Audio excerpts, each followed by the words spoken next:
On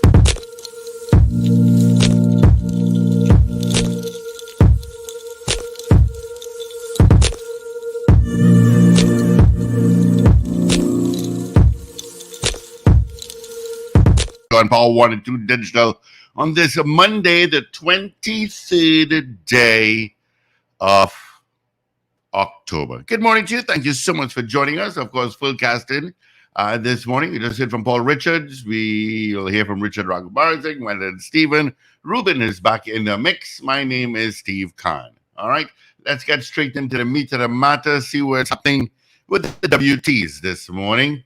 And the traffic-wise, going to start out in the East End, Maloney to Piarco, Trinity City to Huey. Yep, that's where you got your heavy stuff. Let me head down San Fernando, make our way up north. Got nothing to tell you about. Nothing. Just after Freeport, you'll get some traffic to Sugar Gorness. That main road is building. And, of course, from Charlieville towards the interchange and slow going, volume until a swim call is where you're going to pick up your traffic. Eastern Main Road, you got nothing right to tell you about. Going to Kelly out of the west. Diego Martin, Marval, nothing there as well. Taking a quick look at our temps this morning. It's a cool one. Got some rain yesterday and overnight. It is 25 degrees at Piarco International Airport. Same at Crown Point in Tobago, where the Met Office is saying, well, fair but hazy conditions will at times be interrupted by partly cloudy spells with showers developing in a few localities. There is a medium 40% chance that one of these showers would become heavy and or thundery, particularly near western and hilly areas, and mostly settle the evening despite lingering showers expected. All right, and that's your temp for today. Of course, let me just get it out of the way and check some temps across our listenership. Let's see. 2 degrees in Toronto and Clare, with a frost advisory. Miami, Houston at 22, mostly cloudy. Orlando 18, same thing. New York, Clare, and 8 degrees. It's getting colder, I tell you. Atlanta 10, partly cloudy. London 13 and cloudy. Tampa 18. Washington, D.C. Good morning to you, Chris. Mostly clear. LA, our loyal listener, out in Los Angeles, 17 degrees. All right, that's some temps across our listenership. And quickly, let me see who sent us hellos. First thing this morning, a lot of people usually do. Oliver Man Warren, good morning. Edwin Marshall, good Monday morning to you all, gentlemen. Continue to be safe. DJ Ray out in Delaware. Trini in Boston. Marcia Rock, happy Monday. Have a great day. Thank you, Marcia. Carol Guevara, Wagwan. Wayne B out in Covington, Georgia. Wendy Ann James, good morning to you. All right. And good morning to you, Paul Richards. What's happening? Morning, Steve. Good morning, everyone. Good Monday morning. To you all. How was your weekend? It was interesting. Interesting, you say? Yes, it was interesting. I supposed to come to Wendell's party, but yeah, I didn't make it either. Well, I had a good excuse. I actually went to a fundraiser at the Hyatt for the shelter, which is a place, an organization that is building a new edifice for women who are victims of domestic violence. And I had some vodka, and it wasn't very good vodka. You see, you went to the Hyatt. Sorry? You said you went to the Hyatt. You didn't get very good vodka. Well, I don't know. The wine wasn't good either, but the vodka really gave me a headache, a splitting headache as I came home. So I didn't want to risk driving up to the east, you know? And it wasn't a hangover, it was just a bad headache. Wow. I apologized to Wendell yesterday. Yeah, well, I told him up front I don't know if I'll make it in, so, you know. So, but apparently it was a good line. I had a lot of big chefs there. He always has some big wigs there. Always have some and big all the wigs. big chefs were there. Yeah, all the big shots are normally there. Where's Wendell? Mhm. Wendell, morning. Where are you? I heard it was a lot of big shots. A lot of big shots. He's coming in now. I heard it was a big shot party. Yeah. So, Paging Wendell. Paging Wendell. it was one big shot party, but he didn't also tell me it was a couple's party. So He did. Usually Wendell parties are who's who, you know. That's like the biggest ticket out. You know. he could have advised it was a couple's party before. Good morning, Wendell.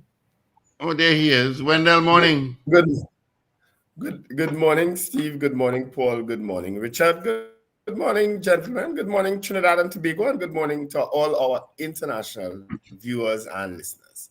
What's happening? What did I miss? What's that We, couple Well, we story? talking about I your, apologize to you for not coming to your party. It was such a good party, I heard.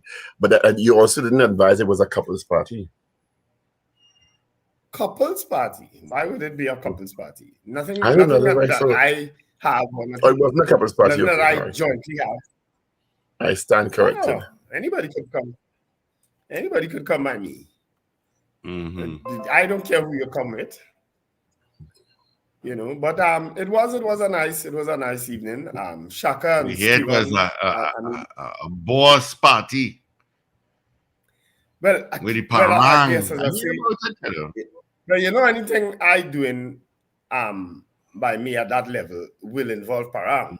I love parang, and I love We no see you saludos de dancing with salon. people, all kind of Was it videos authentic circulating. parang? Los alumnos de salon, you can't get more authentic than that. That is authentic parang. Yeah, he can't get more authentic than that. I can't do the soccer parang. It's irritating. How's my darling doing, Alicia? She's doing just fine. They had about 3 gigs that night, so they came a little late. But you know, it really was nice. So thank you very much, Alicia and Los Alumnos. And thanks to all the people who came, including, well, one minister actually called me. I leave the big invitations for my friends and them. Shaka moves in that circle. I don't move in that circle anymore. But Minister Camille Robinson Regis and her husband, they were there. Oh, really? Chef Boyadi? Dr. Nan Gatsby Dolly, Lisa Morris Julian and her husband were here. Simon Dinobriga was here and his wife. Who else? Who am I missing? Foster Cummins was here. You see what I mean, Paul? Who am I missing again? I'm missing I somebody. say big shots. And Khadija Amin was here. Very nice. Yeah, Khadija always attends any event that we're having as a family. You know, so she was here. And of course, the new chairman of Tunapuna Piako, Josiah Austin, was here. And you know, I was asking you something. Former chairman Paul Leacock was also here. Okay. Who's the mayor of Port of Spain now? Chinua Allen. He didn't come, strange enough, but a few of his councillors were here.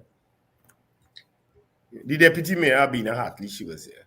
But I don't know why Chinua didn't come. I didn't hear that he wasn't coming, but he missed out. You know, but it was nice. It was nice. It was a very nice evening, as I say. It was Shaka and Harper. I left the invitations really up to them. You understand? And I am because they were the ones who had just celebrated their birthdays, the 19th and the 20th. And that was it. Because I know that if I sent the invite, where it would have reached, and I'd get cuts from this one who ain't come and who ain't get it. I say, so you just pass the buck. So I say, all you handle it. You understand? And I left it right there. And it was, they did a pretty good job, you know, and then, of course, we prepared most of the stuff right here, the hops and ham and so on. So thanks to my good friend Stephen, too, who came through, Stephen Wilson. He's a very good cook. So he baked the ham and I barbecued the legs, and, you know, so it was a nice evening. And the weather held up. I know you're very good at barbecuing legs. I'm very good at it. I know, I heard so.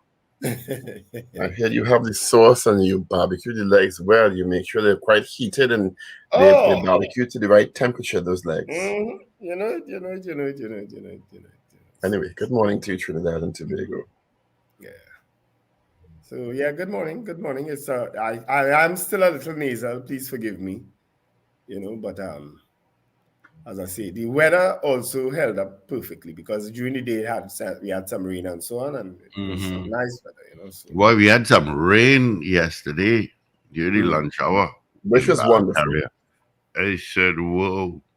There's also and you some know, not a trees. drop of rain fell in Arima, but I was seeing it when looking down west. I was seeing how dark it was and how the thunder was rolling. So I said, somebody getting a pounding, only to realize later on in the day it was in fact in the east, not east, but Yeah. west Port of Spain, Yeah. including Belmont and in Port Circular of Road Spain is flooded too flooded. yesterday, not so? Yo, what, sorry? Didn't Port of Spain also have some flooding issues? No, I don't know about Port of Spain. Yeah. But it was somewhere in the west, man. I saw somewhere had flooding, but I don't think it was Belmont Circular Road had flooding. Belmont. No, somebody sent a video from Belmont, from a street in Belmont, looking like Yeah, a river. Belmont Circular Road, yeah. that was Belmont. Yeah. Yeah, it was Belmont. They It know how was to go to Belmont. one of my transmitter sites this morning. We have to also send condolences to the family of BC Paris, Mm-hmm. Yes, who BC Perez. passed away on Saturday. He was 65 years old, quite a prolific writer. Yeah. Interesting style of writing. He was also a host for a short while here on Power 102 Digital, or Power 102 FM. Yeah, I think he worked with Richard on the morning show at one time. Yeah. I worked with Richard and myself, yeah. Yes. I don't know him personally, but I read a lot of his articles. Yeah, I read some interesting perspective. Yeah. So Yes, he had a different style of writing. Mm-hmm. Yeah. But he'd always infuse some humor in his writing. Yeah, he was humor or sarcasm. Yeah. Or I don't both. know how you look at it. Humor or sarcasm or both. Yeah. Right. Was the unusual dress code of Dr. Rowley has been explained officially by Sir Ronald Saunders. Remember, we discussed that was unusual for him. So all who would jump out themselves, good for them, because he was on his way to the airport and asked to fill in for Dominica's Prime Minister Roosevelt Skerritt, who had to leave urgently to head to his island because Hurricane Tammy was bearing down, was going to potentially hit.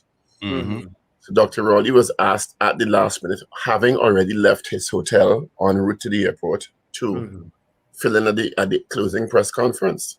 Remember we said it had to be something like that? Yeah. Because it's just uncharacteristic. It's just not him.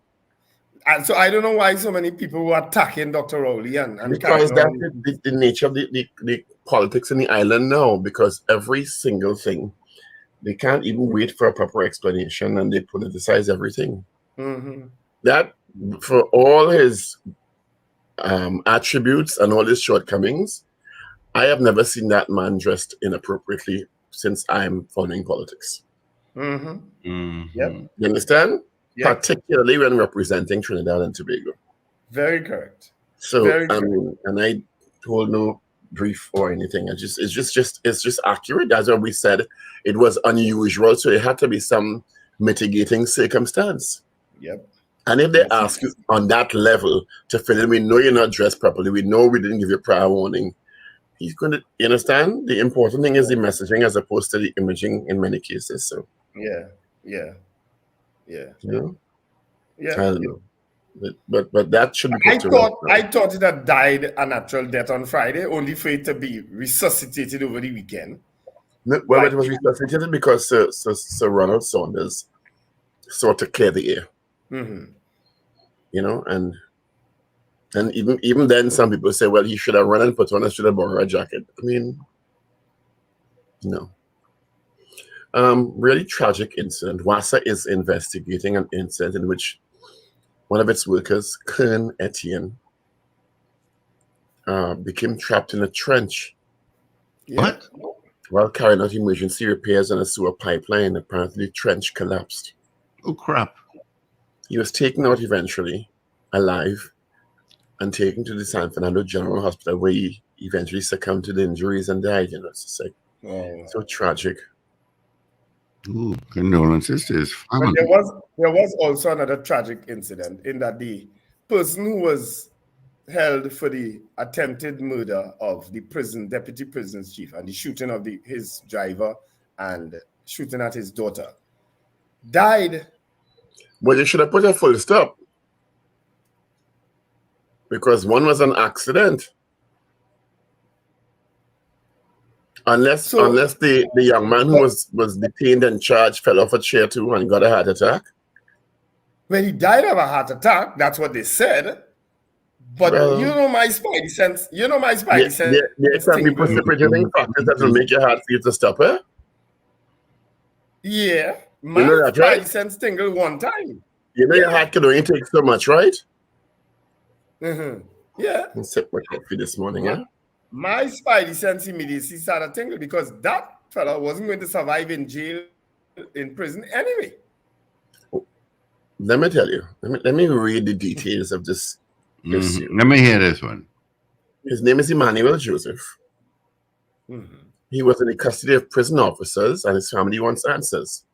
Now, he is the one who was held on the same day, and it's stemming from the incident in which the driver of the deputy prisons commissioner and his daughter were in the car, and the two cars pulled up and opened fire. The driver returned fire, but the driver was shot in the stomach, and the daughter received minor injuries, right? So this 22-year-old was detained on the same day and charged in relation to the attempted murder. Arrested and charged.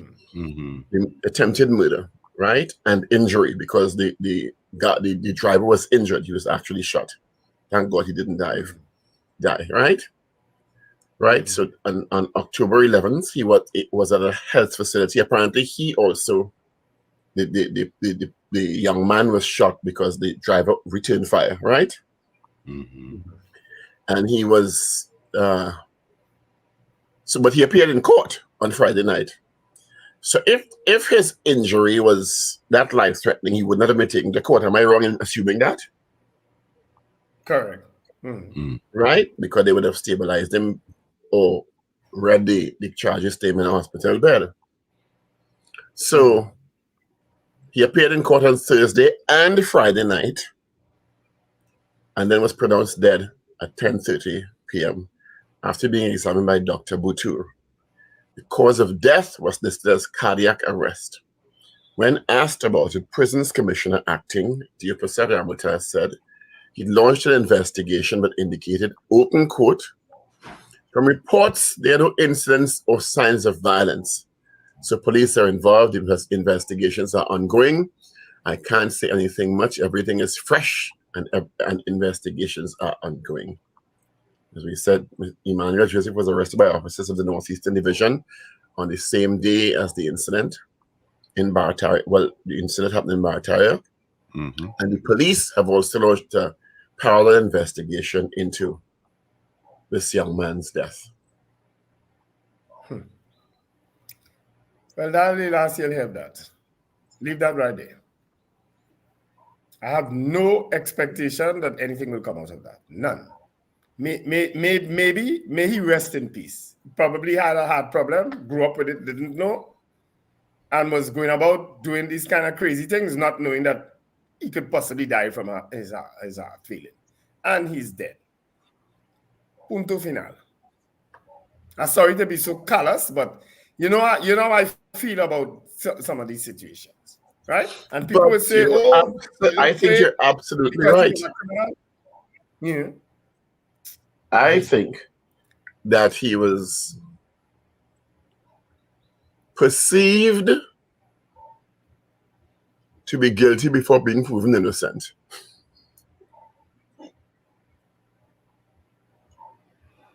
One fall off a chair, one die from heart attack on a bed. Yeah.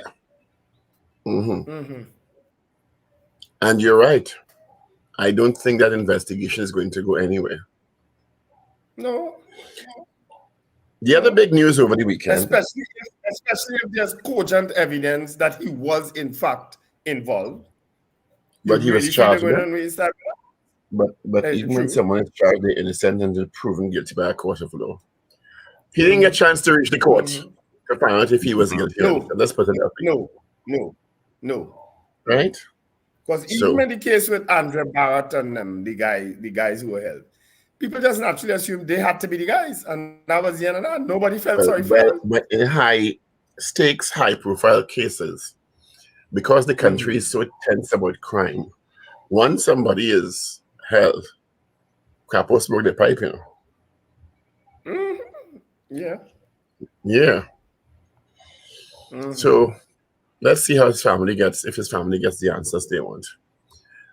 Ramesh Lawrence Maharaj, Senior Counsel, held a press conference, which we carried on Saturday at 11 a.m. And which we will rebroadcast at 8:15 this morning. At which time he painstakingly went through the case involving Justice Marcia Ayres Caesar. We have to say, and the court has ruled, the appeal court has ruled that she's still a judge, so we have to say that. Yes, against Chief Justice Ivor Archie and the Judicial and Legal Service Commission. Mr. Maharaj said, no one is above the law, not the president, not the prime minister, not the chief justice, and not JLSC. And if you want some interesting information this morning, tune in at 8:15. Where, and I'm paraphrasing a lot here because Mr. Maharaj painstakingly went through the details and the evidence in the case in which Mrs. Justice Ayres Caesar actually won it, right? Yes. And a lot of it indicated that she was coerced into signing a prepared resignation letter. Of course, the issues related to when she was going to be made a judge. She was actually made a judge, but there were several, and she was chief magistrate, and there were several outstanding matters that she was supposed to clear up before ascending to the judgeship. And I think when we discussed this before, and she indicated there were a certain number of cases outstanding. It seemed that there may have been more. So she was asked to resign with a potential for being reappointed a judge. She was told to go to the president on a particular day. I think it's then President Carmona, if I'm not mistaken. Would it be? Would it be President Paul? Yes, it's more than likely would be. No, I think it was Carmona back then. Yeah. I think it was President Carmona. Yeah. And Carmona was expecting her to deliver a pre-prepared resignation letter. And the appeal court ruled that she didn't have any agency in it because of the way it unfolded. You understand? And even when she got there, Mr. Maharaj said that she was told, don't commit suicide, you have children to think about. And she was crying, and he was crying. And I don't know. I remember when this story unfolded back then that we were saying, why are they doing this to this lady? I remember. But it wasn't about doing this. It's about the process. There's a constitutionally enshrined process to remove a judge.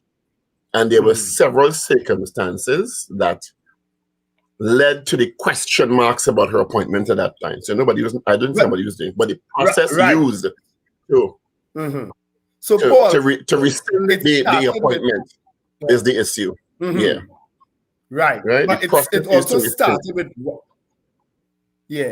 started with why was she being put as a judge? When clearly as chief magistrate she had all these cases to deal with. When they could have said you'll be appointed in 6 months, you have 6 months to clear up these matters. Yes, that's how we said it should have been. So there seem to have been shortcomings on several fronts. Yep. In terms of due diligence. Yep. You understand? And because remember now, this is her whole career in limbo here. Yeah. And the justices of appeal, including Mendonca et al., Alan Mendonca, Nolan Bureau, and Alice York Soon, who ruled in favor of Air Caesar in the case, Air Caesar versus the JLSC case, said that the illegal conduct of the JLSC, because it was intended to threaten, coerce, and pressure Air Caesar into resigning from office. You know, two of the three of those people have acted as Chief Justice already, yeah? Well, the JLSC is led by the Chief Justice. I know, but two of those judges that's called have also acted as Chief Justice too. Let me tell you what is disturbing about this. This is the highest level of the judiciary in Trinidad and Tobago.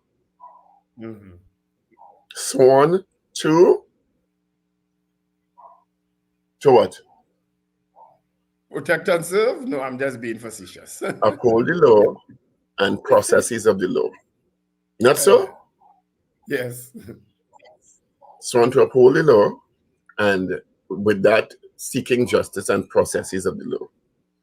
This is not a pretty picture at all. No. It is just not a pretty picture. And that's why Mr. Maharaj. Sorry? A lot of people are happy that she won. I'm sure a lot of people are happy that it's been resolved. And I think a lot of people expected it to be resolved in her favor. I don't think it's resolved. The state, the JLSC, has 21 days within which to signal or mount an appeal, which will take it to the country's highest court, the Judicial Council, the Privy Council. So the state still has some time, because this judgment came down last week, if I'm not mistaken. And they have 21 days, including Saturdays and Sundays, to say we're going to appeal this. You understand? Yeah. Which I much suspect that they will, because if they don't, the JLST would have said, "Well, okay, yeah, we did nonsense." You understand? Yeah.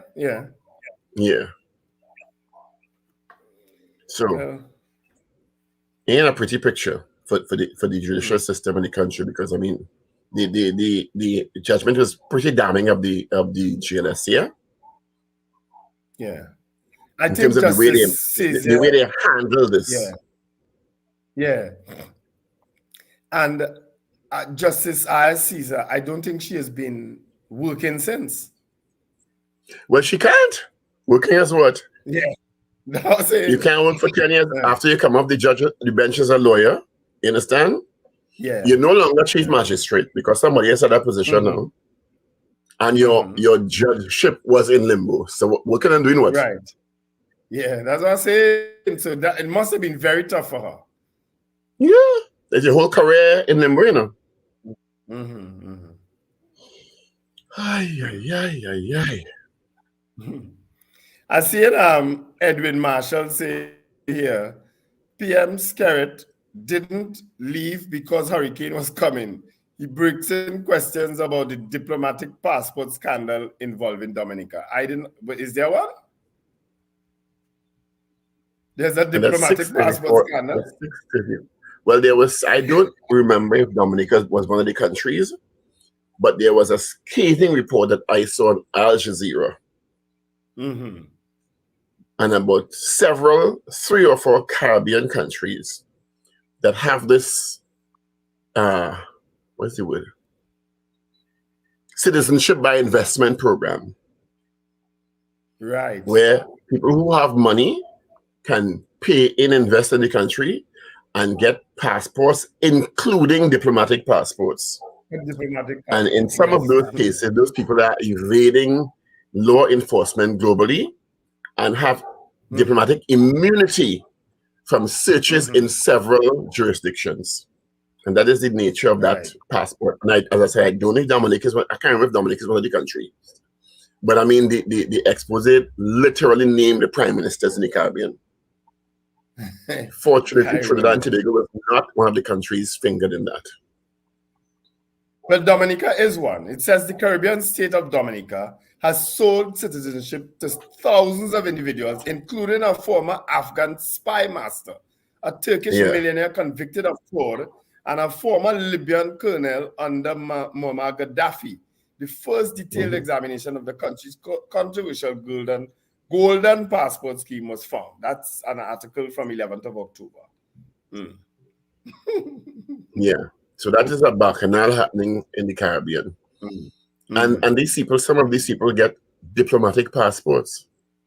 And a diplomatic passport is pretty powerful because they can't touch your name in the world like that, you understand? Yeah.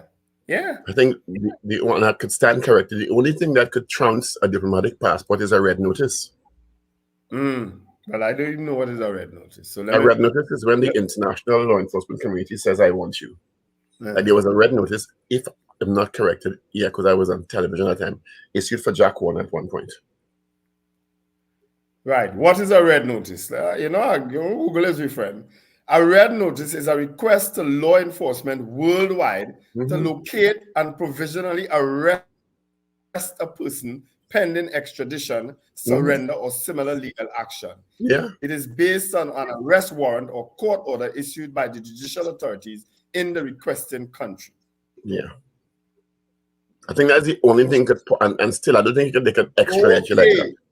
All right. Paul, well, I'm glad you raised this because it now explains that issue of that red card that got so vitriolic over the election campaign recently. Remember Marvin Gonzalez issued a red card.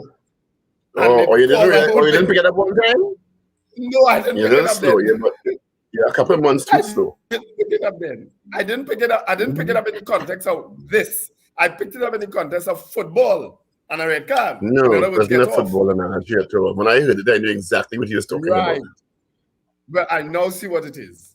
I now realize what it is. A red notice. Okay. A red notice is a very, very powerful mechanism. Well, clearly. Anyway, so that is that. And so what else is happening in the country? Diwali has been announced as November 12th. A Sunday. Isn't it 13th? As the holiday. Sunday. Sunday, November 12th. So we get the Monday off. Oh, you sure? Yeah, public holiday on a Sunday. That's not what it said. It said the public holiday has been declared as by Her Excellency Christine Carla Kangaloo, that according to the Act, the Festivals and Holidays Act, that the Festival of Diwali has been declared as Sunday, the 12th of November. And it said nothing about a holiday on the Monday. No, but you must get a holiday the Monday. Why? Once the holiday falls on a Sunday. You must get the Monday off. Why you must get it? What part of the law? Show me the law. Hold on. What do you mean what part of the law? The calendar on your phone is coming up, It says Diwali, Sunday the 12th, and Diwali observance, Monday the 13th. Or the calendar on your phone is your evidence? Your calendar on your phone bringing that up naturally, But you must know, Paul, once a holiday I know by convention that when holidays fall on a Saturday or Sunday, the state sometimes says that the holiday may fall on a Friday or a Monday. But I'm telling you about the release that was issued by the Ministry of Communication yesterday, specifically said that the Cabinet has advised Her Excellency that the holiday for the observance of Diwali is Sunday, the 12th of November. It said nothing about a holiday being observed on a Monday for that. But Paul, they don't have to say it. It's a given. Okay. It's a given once a holiday falls on a Sunday that the Monday you also get off. That's a given. All right. You don't have to say that again. Let's get technical. Next year, Corpus Christi, and so far, Eid will fall on the same day. We don't have long to wait. We'll get an extra day. Let's roll into newspapers this morning. And Paul, Saturday is not included in that thing. It's only Sunday. You don't get no other day off with your holidays on a Saturday. It's strictly a Sunday. We shall see. All right, it is Monday, October 23rd. I must suspect Mr. Bacchanal, Bubble, and whatever is off today. Well, he did message somehow this morning and say he may either be late or not on at all. Let's roll into the Express newspaper for today online. Suspect shot dead. Soca beats Samba. The Trinidad and Tobago basketball 3x3 squad will play the world number 2 ranked USA team in the semifinals from 4 p.m. today in Santiago. We wish them all the best. BC Pires dies at 65.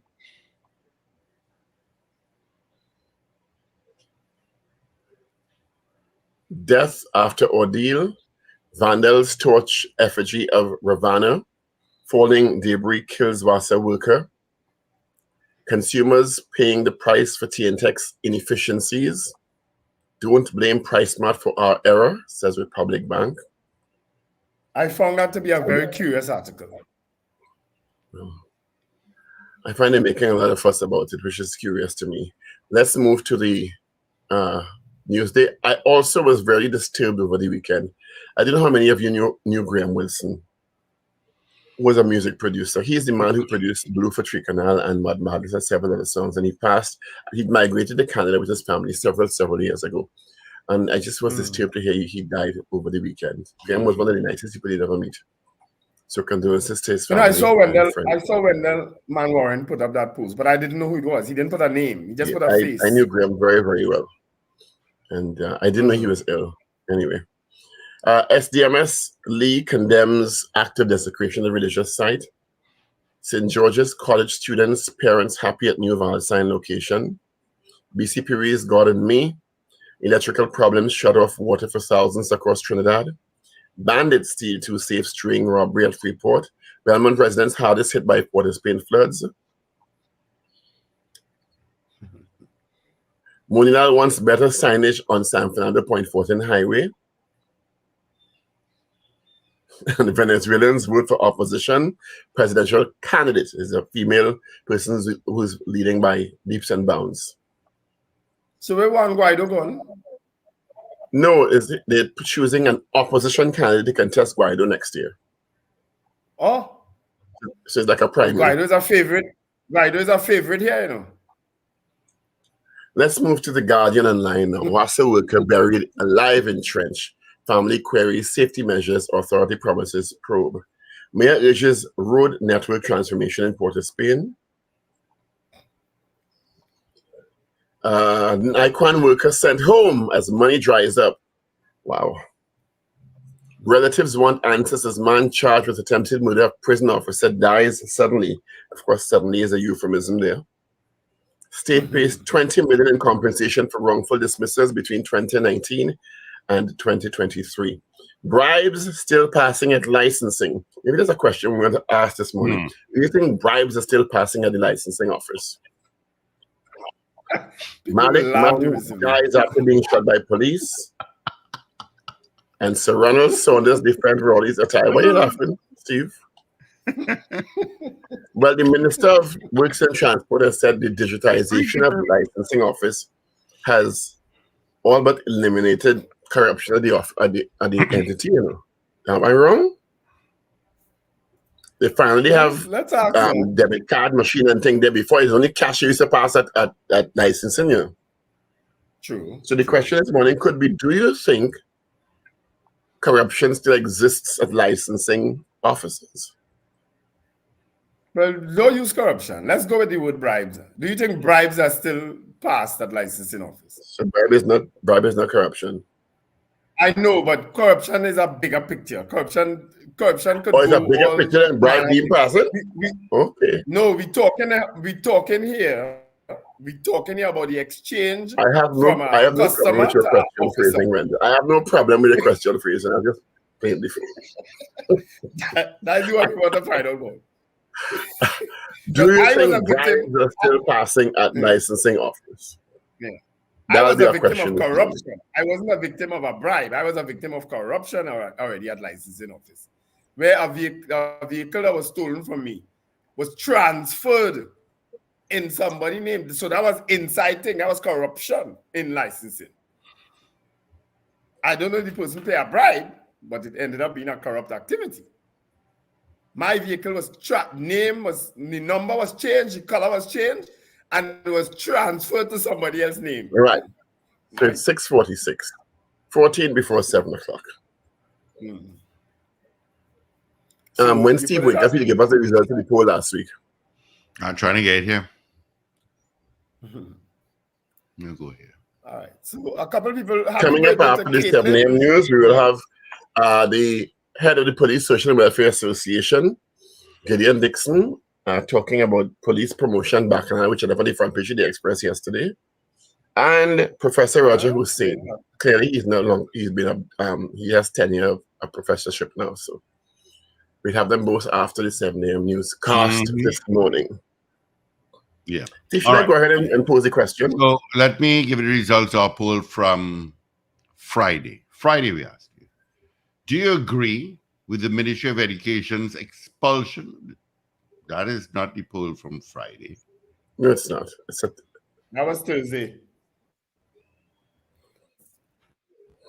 Friday poll was something, when I counted it, it was 11-5. 11 say yes, 5 say no. I can't remember what it was. I just do numbers here. I don't do the dictionary. Yeah, I don't have that here. So this morning's poll at 6:47 is: do you think bribes are still passing at licensing offices? Yes or no? All right, and while we wait on those 8255. Happy birthday to Winifred David, former CEO of Port of Spain Corporation. Happy birthday to Caitlin Yipnow, who's the daughter of Karen Yipnow. Karen actually only sent one message this morning, which is highly unusual, and it was to wish his daughter happy birthday. So happy birthday, Caitlin, from your dad and your mom, and I don't know if you have siblings. Happy birthday. All right? Yeah. And let's wrap this call. Good morning. Celebrating a birthday today,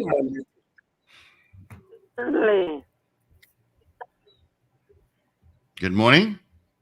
Good morning, certainly. Certainly. All right. Thank you. That's a yes. Winston Jones says yes. Gregory Bower says yes. Alan Reese says yes. And Wayne B says yes. Do you think bribes are still passing at licensing offices? The minister is Nigel Campbell says that a holiday falls on Sunday, the public holiday will be observed on Monday. Okay. Yeah, it's part of the collective bargaining agreement. It's part of the collective bargaining agreement also. IFX.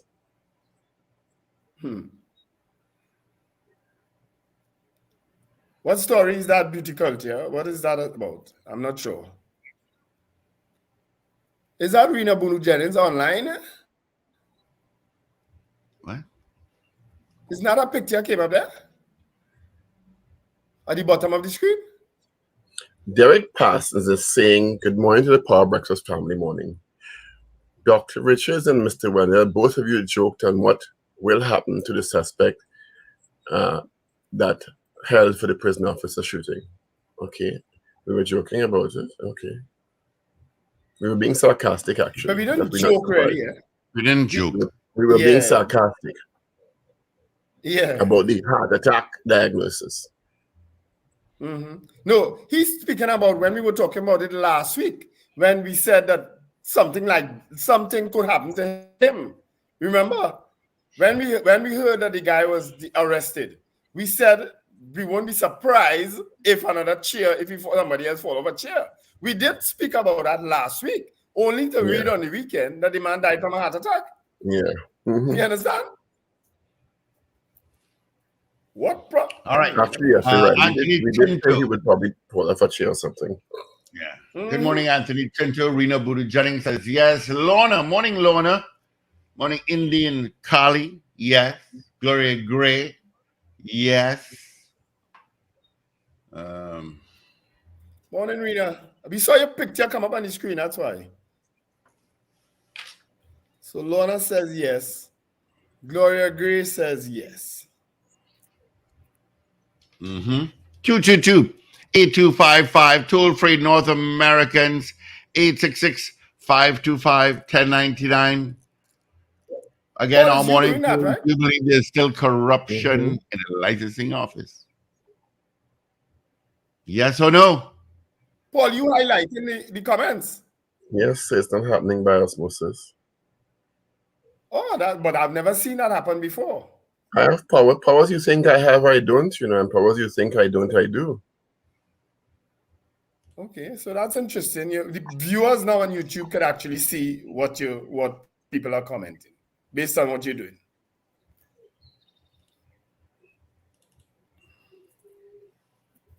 All right, Paul tinkering around, and everybody getting to see your comments on YouTube on the screen.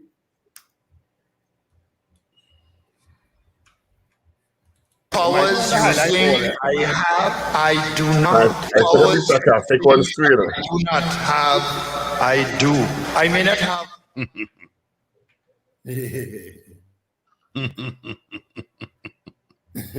All right. Let's see. Show and Koo says yes. Trillion Boston says yes. All right. 222-8255. Toll free North Americans. 866-525-1099. Do you believe there's corruption within the licensing office? Yes or no? Morgan says top of the morning. Hell yes to the poll. Julia S. Batiste says, morning, guys. Yes, thank you. Do you think there's still bribes are still passing at licensing offices? Mm-hmm. Long time we heard the stories. Leave the money in the glove compartment. All right. When I went for my license at 19 years old or 18 years old, the guy at where's the part is do the writing part? Regulations. Yeah. When I come out, I know I get old. I will show, right? The guy say you missed one, but we can fix that.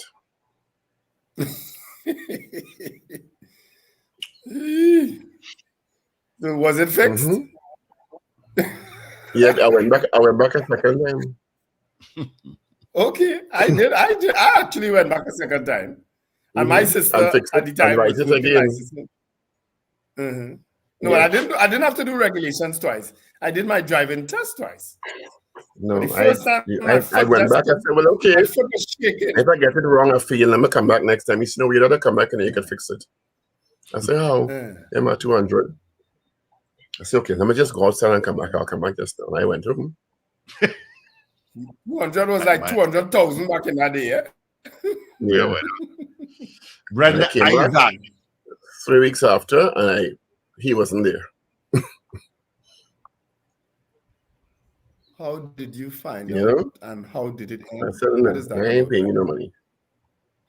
Beauty Culture says yes to the poll. And then some of them used to tell you, when you're doing the actual test, you park too close to the curb, just we could fix that, nobody is seeing. And we could do it. Because if I do fix it, well, nobody come back. Nobody never come wrong with that because my sister worked there, so they knew. Everybody knew who I was. Well, back then, because as I said, I failed the first time because my foot was shaking so much on the clutch. The car cut off, and I was so nervous.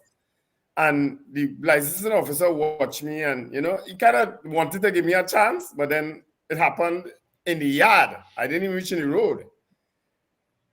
Because that time you used to do the 3-point turn in the yard, and then you go out in the road to do your test. I failed, and then I set up an appointment again because I know I could drive. I know it wasn't a question of not being able to drive. It was just nerves. And then I passed, and the person who tutored me at age 17, I passed my test at age 17. The person who tutored me took me right across the road. It was directly over from my licensing office and bought a beer for me. My first beer, and then I didn't drink beer for maybe about 10 or 15 years after that. But I drank a beer that day. I thought you were going to say he took you for a beer across the road and he took you to No. That was the tutor, the man who owned the car. He took me across the road for Well, a beer. And that was it. I didn't drink beer. I I thought he got a hated beer. No. I was not victim like that. And get you ready for life generally. No, that did not. Anyway, our question this morning: do you think bribes are still passing at licensing offices? Alistair Hart says yes to the poll. Good morning to Tommy Cumberbatch. Good morning. The great good morning. Tommy. Yes. Yes, so I stand fully corrected. If a national holiday falls on a Sunday, the public holiday will be observed on the immediate following Monday. If 2 national holidays on the same day, the following date will be given as a public holiday. So Monday is the holiday. Thanks, Paul. Listen to me. I didn't cater for that already, you know. Me ain't gonna be here that holiday, you know. All right. I am coming back into the country on that Monday. I didn't cater for that already.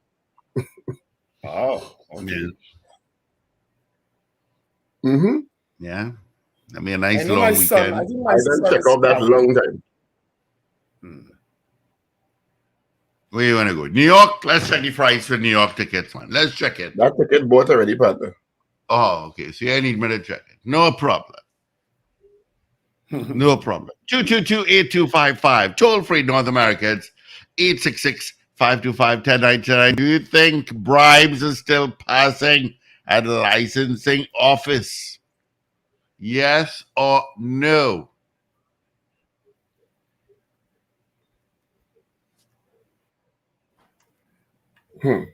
All right. We're taking it. And many people, I have to tell you, a lot of people message me after Friday's program about that session we had with Miss Sampson. They say they laughed. Yeah, this enjoyed Miss it. Sampson had a ball.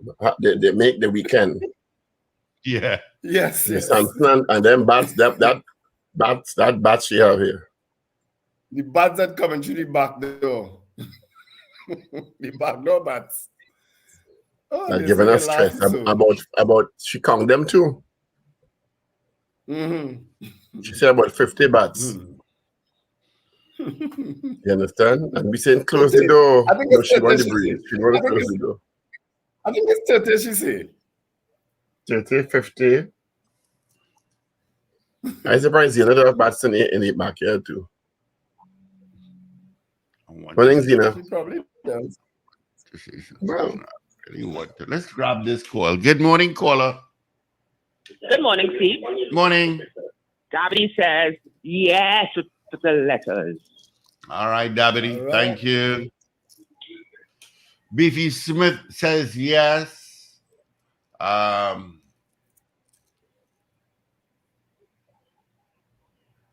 Slick Money Grip says yes. Yes, going up. Okay, right. Yeah. Do you believe? Do you think bribes are still passing at licensing offices? Yes or no? We should have put customs in that too. Just saying. Gosh, no. Good. Customs is an algorithm for corruption, you know. I say it plain and I'll say it over and over. Customs perfected. If you want anybody in the world who want to learn, come to Trinidad Tobago and work in customs for 6 months. You're going to know all the tricks. All. Anybody who sits behind a desk or has that power to decide if you pay 100,000 or you pay 10, you have to know that there is problems. That person alone gets to decide that. You understand? Based on the experience and feelings on the matter. Mm-hmm. That's what it is, you know. The experience and feelings on the matter. Yeah. So you and I could buy we could go and shop the same things in the States, right? Mm-hmm. We buy exactly the same things. Mm-hmm. And we come back 2 days apart. Mm-hmm. And you know we get in charge different things, right? Yeah, of course. Yeah. You know that, right? Mm-hmm. Okay. Yes. I can guarantee you that. You know what? I can give all of the story now because the person is deceased. I remember Martin and Claire, my sister, they went abroad and they shopped for some stuff and they brought it back in. And you know Martin is Minister of National Security, yeah? Guys, he was Minister of National Security. I said, you would think Martin would, well, He was never that type of person. So I could safely say, Martin called me, say, Wendell has some goods coming in, organize transport for me and let's go up and collect it. So Martin and I going up the road, we drove, and the truck came up. I organized for a truck to come and so on. You understand? Mind you, this is a man who had the state at his disposal. Two of us there, short pants and t-shirt, and we walk in and we say we have goods to clear. We wait in the line, we sit down, we wait because it was a long wait. Nobody ain't come because they see Martin Joseph there, they know who he is. You understand? Nobody ain't come and say, Minister, you need assistance or come and sit in your air conditioner office. No, we sit on that bench in that hot shed. You understand? And we wait and we wait and we wait. And then we pay him money and we leave with the goods on the truck. That is the type of person he was. You understand? All right, well, gentlemen, we got to run into news. Let me see if there are any more votes before I go into news quickly. We did Slick Money Group said yes. Sexy San Fernando says yes. All right. Good morning to you, Patos. Have a good day, Patos. Let's get into our 7 o'clock major news. Evie is in. This is your news bulletin from Power 102 Digital. The opposition wants probe of Point Fortin Highway Commission of Inquiry. A WASA employee dies at hospital following an incident while carrying out emergency repair works at the San Fernando job site. The SDMS wants increased police at places of worship. Leading in early results, Maria Corina Machado claims win in Venezuela opposition's presidential primary, and Israel hits hundreds of Gaza sites as it warns campaign may last months. Details in a moment.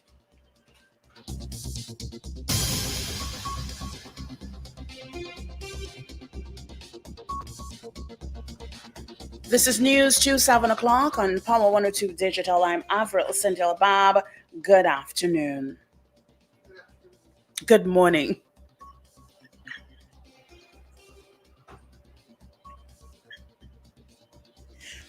The Opposition United National Congress is calling for the public independent inquiry into the Commission of Inquiry tasked with, or rather calling for a public independent inquiry into the Commission of Inquiry tasked with investigating land acquisition for the San Fernando to Point Fortin Highway. Member of Parliament for Oropouche East, Dr. Rudal Moonilal, made the call on Sunday at the UNC's weekly news briefing at the office of the opposition leader in Port of Spain. MP Moonilal said the inquiry is needed to find out why, according to him, $11 million has been spent on a commission of inquiry, which is yet to have a public sitting into land acquisition for the highway project, which was announced in 2019. Mr. Moonilal said the inquiry is needed because a significant amount of money was spent into the project, but claimed no deliberations have been held, nor was any input sought from the UNC. A public independent inquiry into the Commission of Inquiry into the Solomon Hochoy Highway extension. This is outrageous. It is scandalous that $11 million gone down the drain. And to our knowledge, they have not even sit on a table and had one meeting yet. They have not even asked the public for submissions from some of us who might be involved. Absolutely nothing. 11 million gone. Commissioner change. Terms of reference change, legal counsel change. Dr. Moonilal also called for better signage and safety features to be installed along the new section of the recently opened Point Fortin Highway. Please, there are serious issues there. There are issues of signage, of security and safety devices for the road. They have no flickering lights. There are sharp corners and turns there, where if you are not accustomed and you are not familiar for one reason or another, you will run off the tracks. That road down there without safety devices, safety equipment, proper signage, it will be like a scale electric. The Water and Sewage Authority says the utility, along with other agencies, will carry out a full-scale investigation into an incident which trapped one of its workers, Kern Etienne, in a trench while carrying out emergency repairs on a sewer pipeline along the Rienzi-Curtin Highway on Sunday. WASA says Etienne was taken out of the trench and carried to the San Fernando General Hospital, where he succumbed to his injuries. It extended condolences to Etienne's family, friends, and co-workers. Efforts will be made by WASA to support all of them during this extremely difficult time, the authority said. Further information would be provided at a later date, according to WASA. The family of Emmanuel Joseph wants answers about his sudden death in custody. The man arrested and charged in connection with a shooting incident in which the driver and daughter of the Deputy Prisons Commissioner Sherwin Bruce were the targets and injured recently in Barataria has died under what has been described as mysterious circumstances, and his family wants answers. The family of Emmanuel Joseph is demanding to know how the 22-year-old died from cardiac arrest. Police reports stated that Joseph, who was remanded to the Eastern Correctional Rehabilitation Center on Thursday, reported feeling unwell at 9 p.m. on Friday. The report also stated that on the evening of October 11th, Joseph was at a health facility for gunshot injuries stemming from the incident under police guard. He appeared in court on Thursday, and Friday night he was pronounced dead at 10:30 after being examined by Dr. Butur. The cause of death was listed as cardiac arrest. Prisons Commissioner Diopasad Ramuta has launched an investigation, but indicated from reports that there are no incidents or signs of violence, so police are involved and investigations are ongoing. Joseph was arrested by officers of the Northeastern Division on the same day. Investigations are continuing both by the TTPS and the TT Prison Service. The man's family is demanding an independent investigation into the circumstances surrounding his death. The Sanata Dharma Mahasabha is appealing for enhanced security measures and increased police presence at places of worship and religious festivals, including the ongoing Ram Leela celebrations and upcoming Diwali celebrations. SDMS made the plea following the act of desecration at the Ram Leela celebration grounds in Turuba Road, Marabella.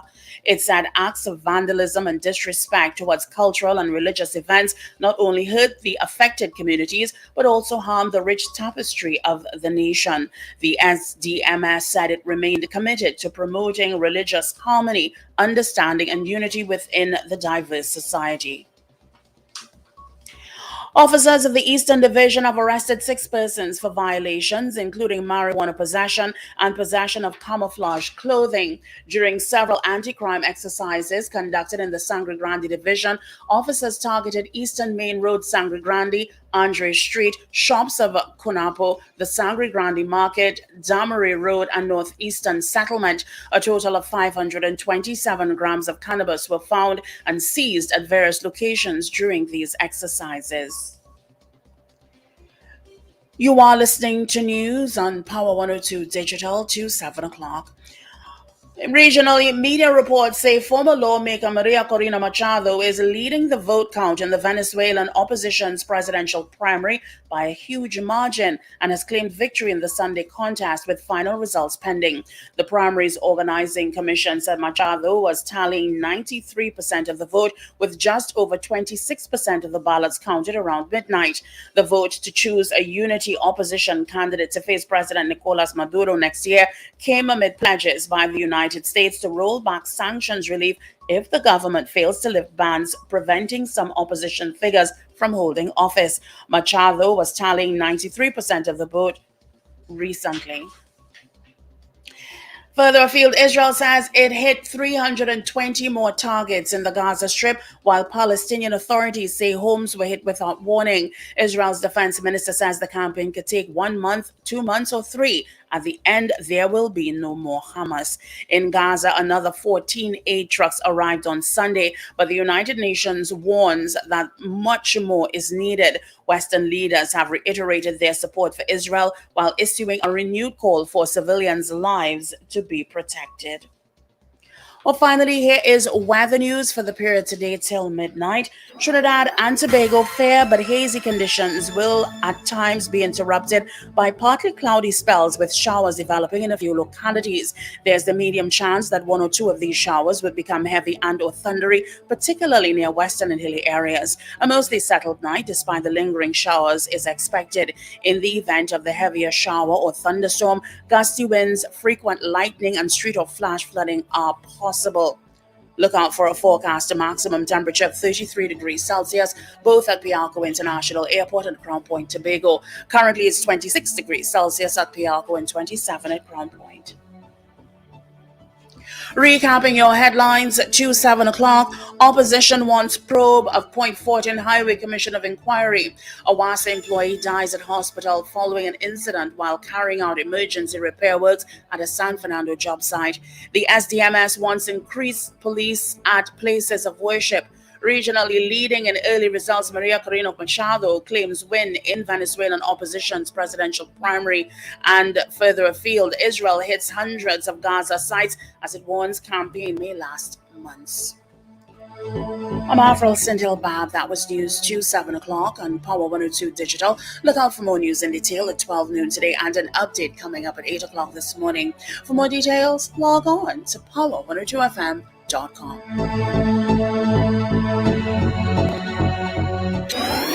Up to date and credible.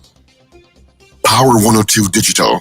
All right. Thank you so much, Avril, for our major news. Thank you so much. Of course, you can join us again come 8 o'clock. Yeah. For our news brief. Let's take a look at what's happening on the highways and the byways at this time. From Grande, heading towards Valencia Stretch, you've got some traffic. Piarco towards Uwe, and then cure up the Port of Spain.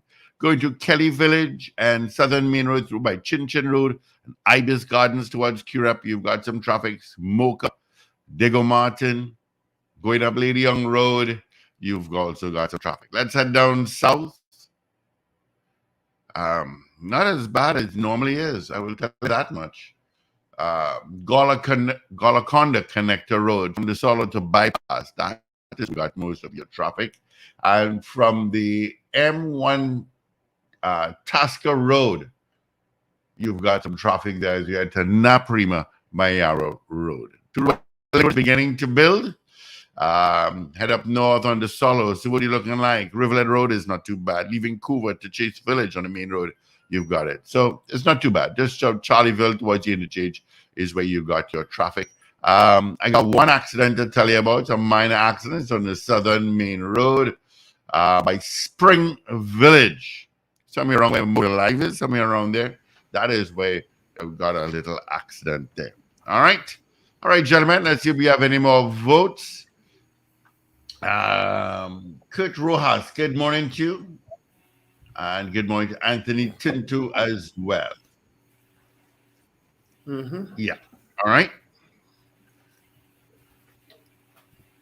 Yeah. Let's get the result. Our poll this morning was, do you think bribes are still passing at licensing office? All 20 of our pollsters said yes. All 20 said yes. Oh my God, surprise. All 20. Surprise. Yes. So which means we have no morning, Mr. Dixon. How are you this morning? Good morning, everyone. Are you hearing me? Yes, loud and clear. Yep. Loud and clear. Thanks for having Thank me. you for joining us this morning. Should we put Mr. Dixon in an awkward position and ask him the question this morning? Why not? He's a customer at licensing office, I'm sure, at times. Boy, don't answer them question. Huh? Don't put yourself in trouble there too. Yes, P. Dixon, do you think bribes are still passing at licensing office? I have no comments, sir. You have to represent anybody there, do you? That's a very good answer. No answer at all. But I could be the front page this morning. Gideon Dixon says bribes passing at licensing office. They can forget everything else tomorrow morning. We could also put Gideon Dixon refuses to comment on allegations of bribery at licensing office. Yeah. Can do that No, you wouldn't put it. So we put it. Gideon Dixon evades or skirts issue of bribes. You had to make it more dramatic than that. Yeah. You understand? Good morning, Mr. Dixon. Thank you for joining us this morning. We appreciate your time. All right. I trust you saw the front page of the Express yesterday. Yes, I did. Which focused on apparently quite a number of officers were promoted, but are yet to receive their instruments stating their new positions. Could you just give us some context, please, if you can? Yes, please. The Promotion Advisory Board would have sat from March of this year until September 28, 29, when the promotion was done. Just over 2,300 officers were eligible in the first instance. However, 2,234 officers went before the board. We had persons who didn't get to go before the board because of sick leave matters, because of injury leave matters. So they did not get to go before the board. To put context into the article, I just want to start by saying that promotion in the organization is a sensitive, big ticket issue. It is real. And the reason why it is real is because every time you are looking to move up the pyramid, most times there are less vacancies there than there are persons qualified. So it is always a race to get to the top. That being said, in looking at the article from the Express yesterday, I just want to clarify one thing. There was a little misrepresentation of the facts, right? The fact remains that in 2016, we had constables to corporals who would have gotten promoted. Prior to that, you had constables to corporals who would have passed exams prior to 2008. They would have also gotten promoted in 2010. So you look at the calendar would show that persons who would have passed exams somewhere between in the early 90s up until 2010. The assessment for that group of officers in the first instance started in 2008, October 2008, and then the service promoted just over 500 officers in 2010. There was a group of officers who did exams in 2008, and their results came out just after the assessment process started in 2008, in 2008, October, and that group of officers, numbering just over 300 to 400 officers, they also were assessed and placed on the promotion and merit list during the period 2010. So the start point for the group of officers now who went before the board between March of this year was those who have passed the exams between 2009 and up till 2020. That being said, we had over 2,300 officers eligible. We had just close to 900 vacancies. I said earlier that 2,234 went to the board, so the ratio is almost 1 in every 2 could have gotten promoted. Upon the completion of the exercise, promotions occurred. But within the context of that, the commissioner has within her powers to create departmental orders which will govern how points are allocated to eligible officers. Under Regulation 20 of the Police Service Regulation, you would see they identify 3 areas by which points are allocated to eligible officers. 1 being your performance appraisal, you can get up to a maximum of 40 points. 2 being your examination scores, you can get up to a maximum of 35 points. And 3 being interviews, you can get up to a maximum of 25 points. Both the performance appraisal and the examination would have occurred prior to 2021, so the officers already had their scores. The only difference with the scores that they had this time around is the fact that a departmental order 93 of 2021 was done in August of 2021, which sought to break down how the allocation of points for the PMAS will be applied to all officers. That being said, prior to this departmental order going into effect, most officers, when they go before the board, would have gone to the board with a full 40 points in PMAS.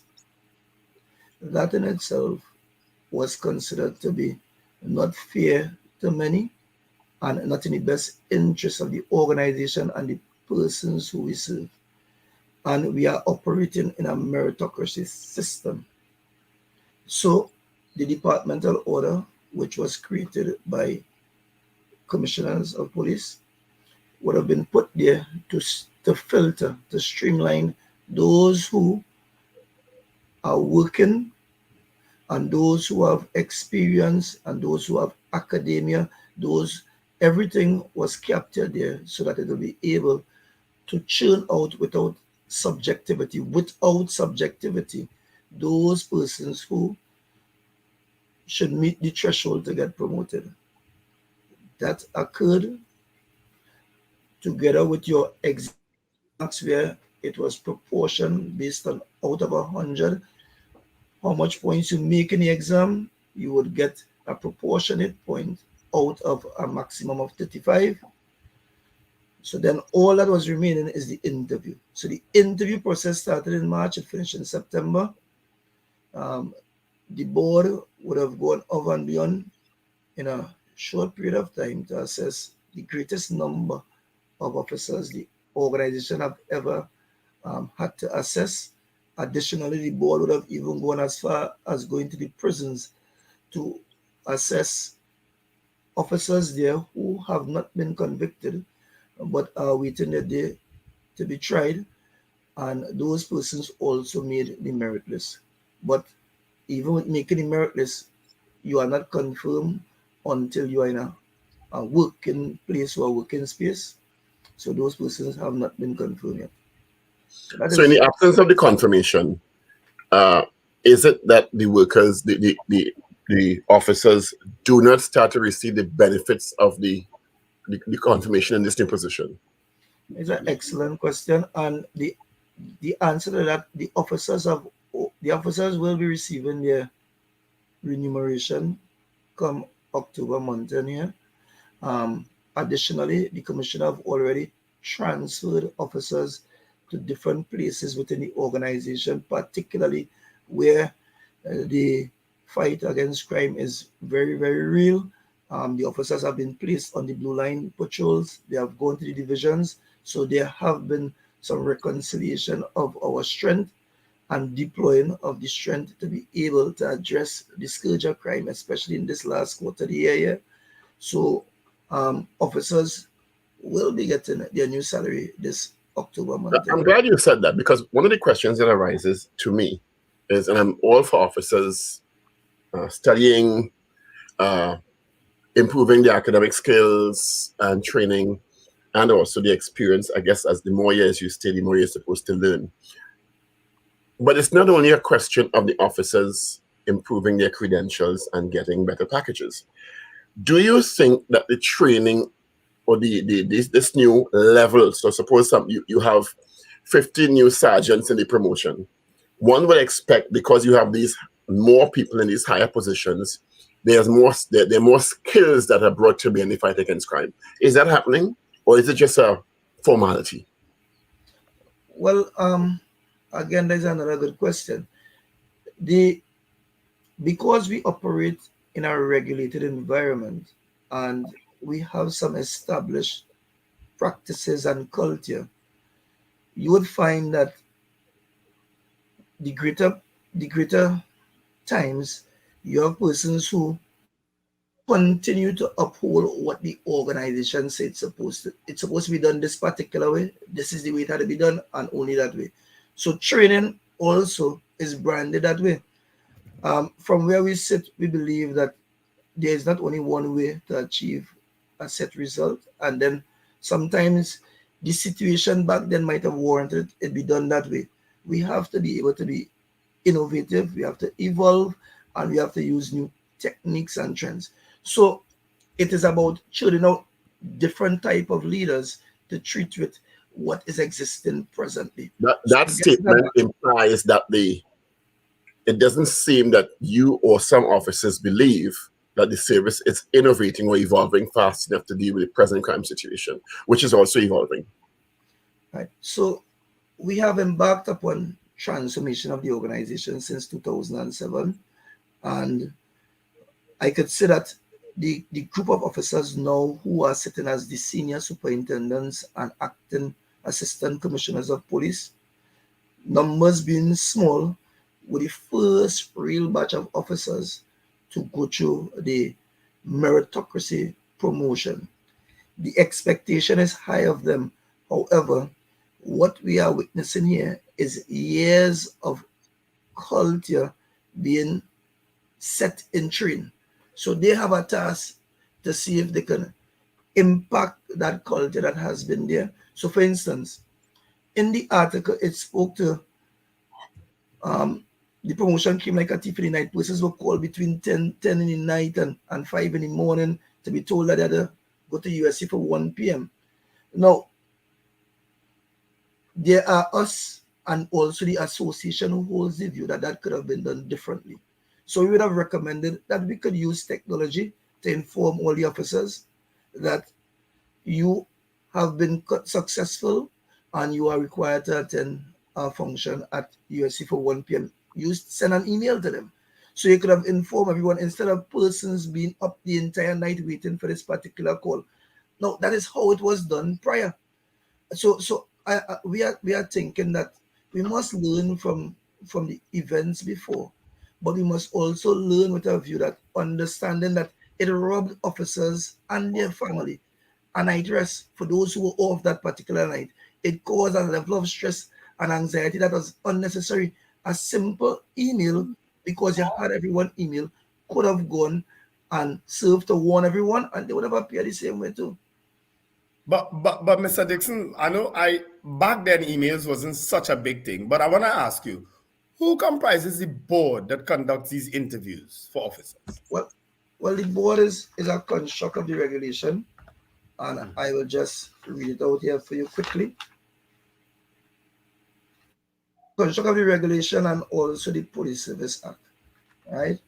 So the board comprises of, and if you go to the Police Service Act 1501, Section 18, you would see board comprises of the Deputy Commissioner of Police in charge of administration, the Assistant Commissioner of Police administration, a senior officer who is not a police officer from the Ministry of National Security, an independent management consultant, and also the secretary to the board, a civilian who works within the ranks and files of the organization, and the appropriate organization, the appropriately recognized body, the association will have an observer status at the board's engagement.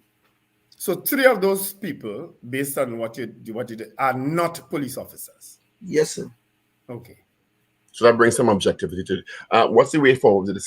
Has it been resolved since the express expose, or was it time sensitive, or are discussions ongoing?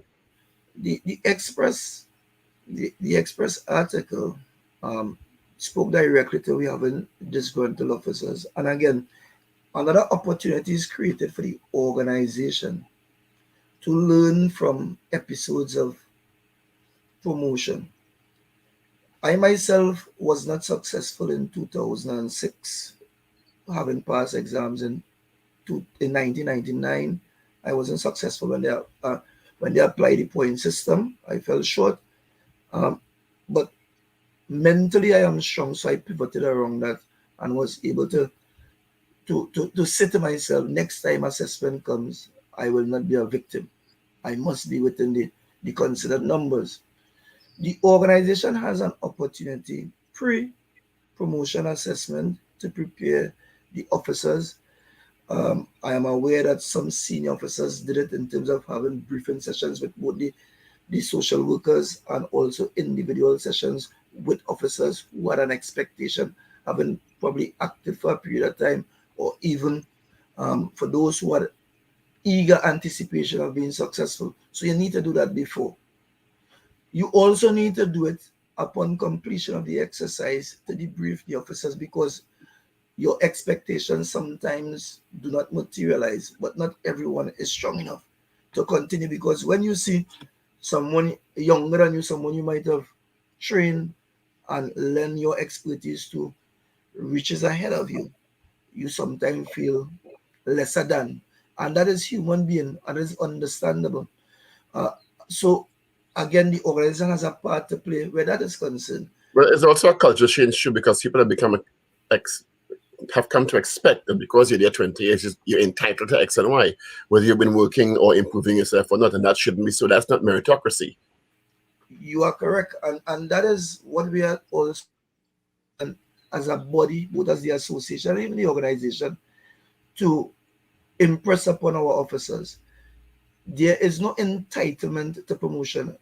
The only entitlement is that once you are successful at the examinations and your scores are compiled, you can go before the board to be considered.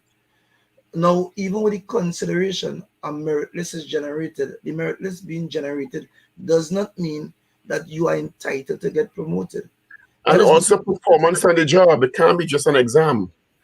Well, I said earlier, Regulation 20 spoke to performance appraisal up to a maximum of 40 points, examination up to a maximum of 35 points, and the interview, which was the final stage which occurred there, up to a maximum of 25 points.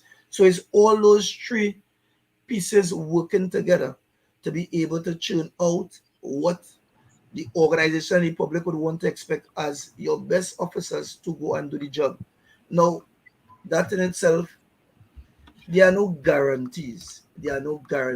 But the system that we are operating within now, it is a meritocracy system as opposed to a seniority system. Well, it's more transparent anyway. Mr. Dixon, we're out of time, but thank you so much for coming. I really appreciate it. Okay. I wanted to ask him something before he goes, Paul, because we may not get him for a while.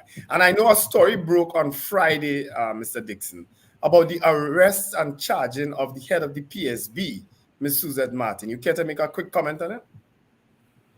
Well, I'll just say that Ms. Suzette Martin was given a charge for a traffic offense, and I'm certain that she will have a day in court. The association stands ready to support her, and we will let the due process prevail. Okay. Well rehearsed, politically correct. It's not wrong, you know. Yeah, wrong. You know what not to say. Find some others a little higher up than you. Good. Thanks so much, Gideon. I appreciate you this morning. Thanks very much, gentlemen. Yeah. All right. Thanks. Gideon Dixon, the Social and Welfare Association. We're moving straight on.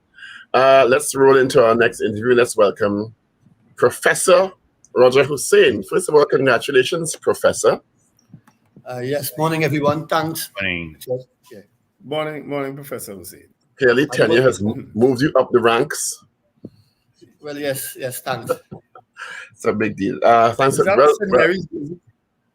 a St. Mary's jersey as on there? No, the Argentina. Oh. But this is something that might be able to say.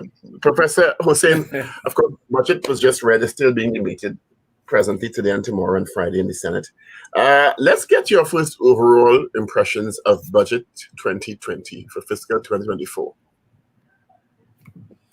Well, I think it was on track. I think the economy has returned to economic growth, and what the intention of the budget is now is to try to build on that economic growth that returned since 2022. So some of the things I saw there capitalize on that growth momentum that started in 2022, and we have to, as best as we can, support the effort in terms of moving forward. There are some areas of concern, obviously, but yes, the economy has returned to economic growth, and yes, some additional measures are being put in place to promote this economic growth as we move forward. It's of course, and you're not the first person to say that, but there's some who suggest economic growth is not only because of the government's policies and implementation, but because of the Russia-Ukraine situation and the present price of oil and gas. They are not incorrect. They are not incorrect in the sense that if you look at the level of economic activity in 2023. So I think when you look at the review of the economy, they put 3% as the expected growth rate for 2023. And when you compound all the growth rates from 2016 to 2023, you would find that in 2023, we are still about 17% lower than in 2015.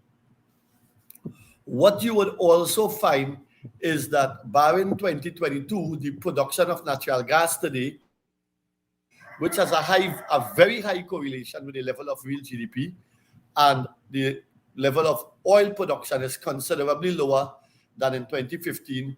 And so once oil production and gas production is moving south, then it puts a strain on the economic growth process, because the way economic activity is structured is a lot of the growth depends on natural gas production in particular. Now, that doesn't mean that all of the economic growth in 2022 and for 2023 came from the energy sector. No.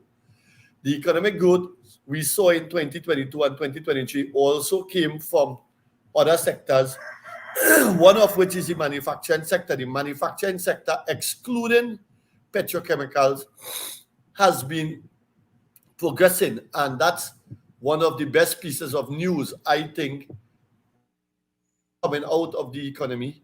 And the TTMA must be given full credit for the way it has approached planning the manufacturing sector and guiding the manufacturing sector ahead, in particular the food, beverage, and tobacco sector. So there are some signs within this economic growth that are very positive. So, Dr. Hussain, the boasts that the politicians are making, in fact, the Minister of Finance making, in terms of the economy and so on, they are not idle boasts. Well, there is something called the evidence, the available evidence. And the available evidence, if you pick up the review of the economy, you would see that 2022 and 2023, 2022 had an improvement in real economic growth. 2023 is forecasted to have an improvement in real economic growth. And if you look at the data from the IMF, you would see that 2022 to 2028 is forecasted to be positive. So that's good news. Right. What I would point out is that when you look at the IMF 2022 document and the IMF 2023 Article 4 document, and then the budget speech 2024, for each successive year, although positive, the forecasted growth rate for 2022 was consistently brought down to lower positive numbers. And that's something that we have to look at carefully. And of course, it's really because of the trend in gas production, as far as I understand.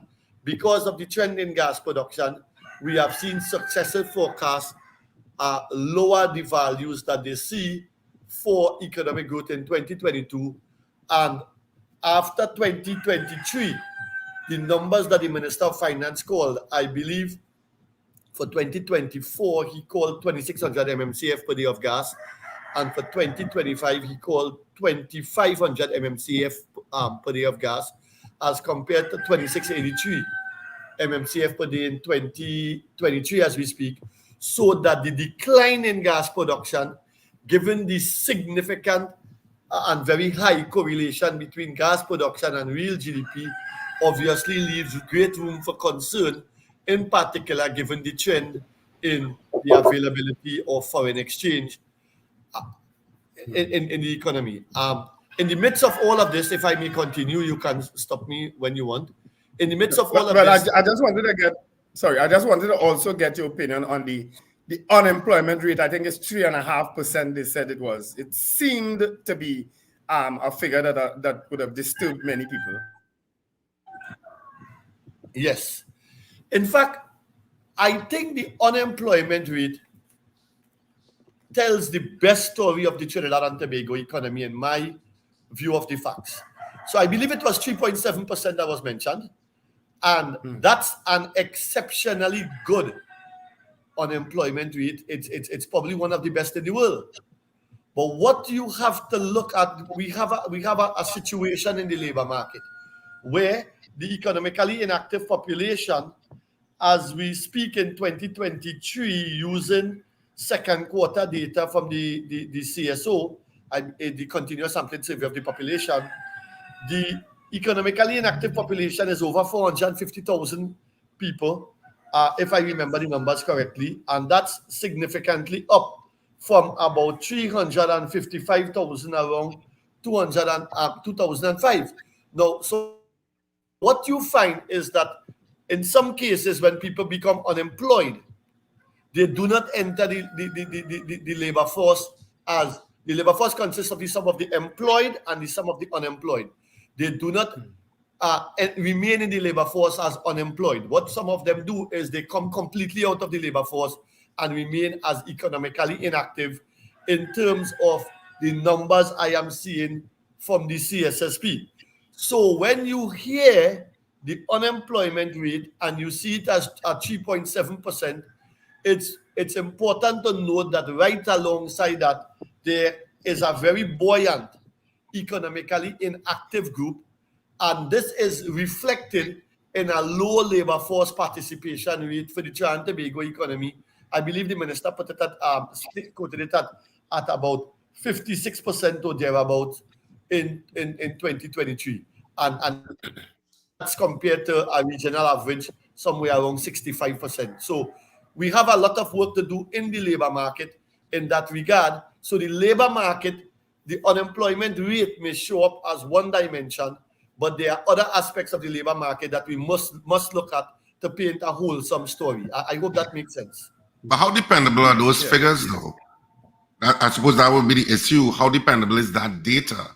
Because how are you tracking the economically inactive in a way that's dependable? Well, to me, I have used this data for the last 30 years. I probably use CSO data more than anybody else in the world. I use this data every day, often, several times a day I would visit certain things. And I have confidence in the CSO data.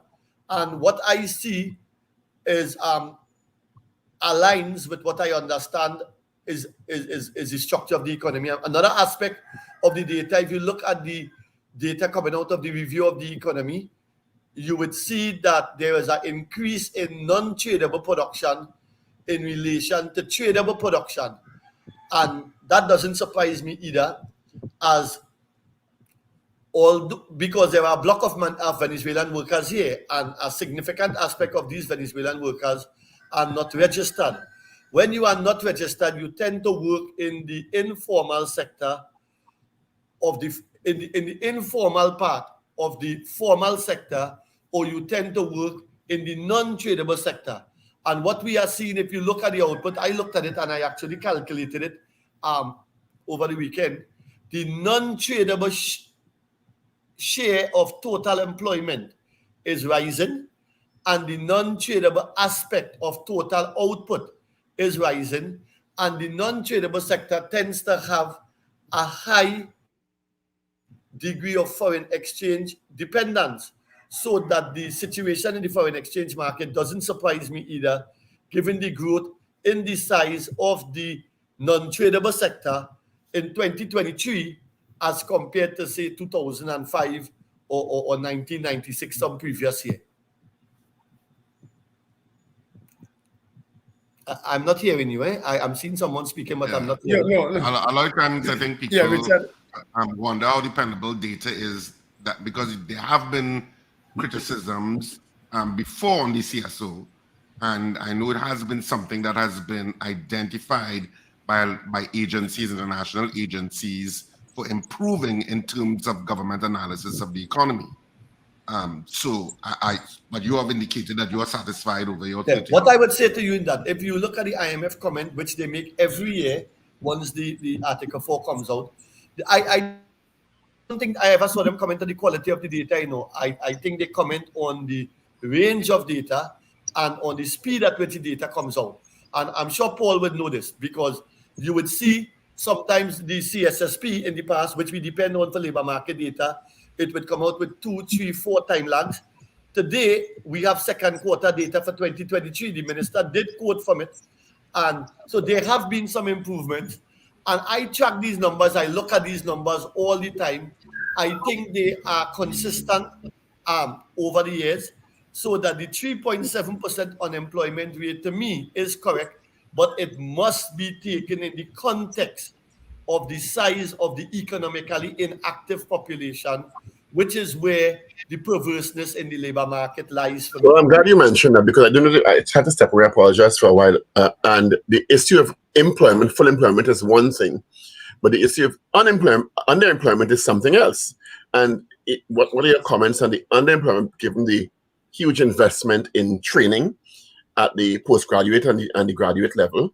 And also, is anyone, including UE, tracking the brain drain issues? Because I know anecdotally, you keep hearing about people leaving for greener pastures. I saw an ad for nurses in the UK, in Trinidad and Tobago, just last week. And I have known of scores of nurses who have left for the US and the UK because they're getting better packages, in their mind, better standard of living. And they actually are actively recruiting in Trinidad and Tobago. So, and we're training nurses.